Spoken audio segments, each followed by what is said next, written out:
আজকের ব্লগটা একটু বেশি স্পেশাল হতে চলেছে, তাই ভাবলাম একটা ছোট্ট মিনি ব্লগের মাধ্যমে তোমাদের সাথেও শেয়ার করে নিই আর নিজের কাছেও যত্নে রেখে দিই।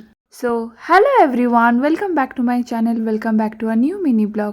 আশা করছি তোমরা সবাই খুব ভালো আছো। দিনটা ছিল মঙ্গলবার, আমি আর মা একটু দেরি করেই পৌঁছেছিলাম। ততক্ষণে দেখি গাড়িটা বাইরেই দাঁড়িয়ে আছে। শোরুমে ঢোকা মাত্রই এক্সাইটমেন্ট লেভেল চূড়ান্ত লেভেলে পৌঁছে গেছিল। মায়ের ইচ্ছা ছিল যে গাড়িটাকে ফুল দিয়ে ভালো করে সাজাবো, তাই আমরা ফুলটা ঘর থেকেই নিয়ে গেছিলাম আর ওখানে ওরাই বেঁধে দিয়েছে। তারপরে মাকে বলল যে গাড়ির পুজোটা সেরে নেওয়ার জন্য। মা এখানে গাড়ির পুজো সারছে আর আমরা সাইডে দাঁড়িয়েছিলাম।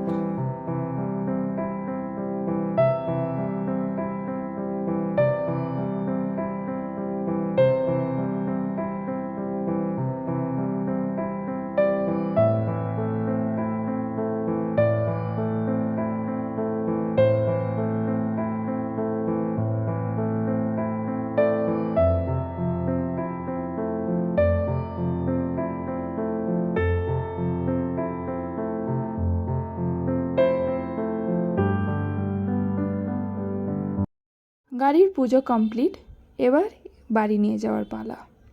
তাই আমি ভাবলাম একটু ভিডিও করে নিই। ফটো কয়েকটাই তোলা হয়েছে, তাই ভিডিওটাও করে নিলাম। বাপির ইচ্ছা ছিল গাড়িটাকে একটু শোরুম থেকে বার করবে, তাই বাপি উঠে একটু চালিয়ে নিল। এরপরে আমরা বাড়ির জন্য রওনা দিলাম। চলো টাটা, আজকে এইটুখানি। পরের ব্লগে আবার দেখা হচ্ছে।